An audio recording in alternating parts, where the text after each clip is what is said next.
Dr. Sanfilippo, how should women prepare if they're planning to get pregnant? Are there guidelines or best practices they should follow before conception? The key points are something like this. Number one, lifestyle. Let's clean things up. Smoking, alcohol, negative. Okay. And again, how much alcohol should you take when you're pregnant? Zero. Smoking can have an adverse effect on the fetal development, etc. The next category is medical problems. Okay. So let's say you have a thyroid condition, thyroid problem.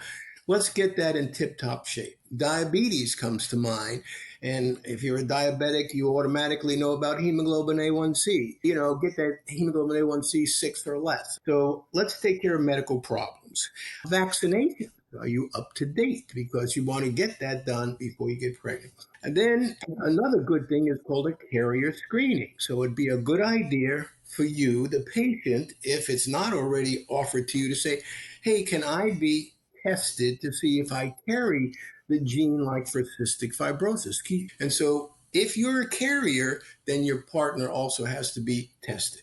If you're a carrier and your partner's negative, story ended. If you're a carrier and he's a carrier, you have a problem. And that's where your other question of pre-implantation genetic testing can come in and identify that child that would develop cystic fibrosis.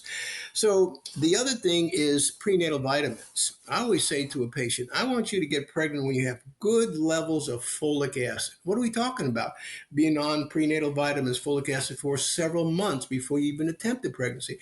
It's clear that folic acid and spinal development are correlated. A couple other things. Let's say you're attempting a pregnancy, and depends on how old you are. If you're less than 35, theoretically, you can spend up to a year attempting a pregnancy. If you're 35 to 40, we shorten that to 6 months. If you're 40 and you say, I want to get pregnant, you need to get to the doctor today, because the sooner the better. So once you start trying to get pregnant, and I always like to say, if you see you can't get pregnant, say something, okay? Speak up. The sooner you get to your OBGYN or an infertility specialist, you're ahead of the curve, because there's so many things that we can do to make that pregnancy happen or make it as ideal as possible. We don't promise you anything. You can't do that in medicine, but we can set the stage for success.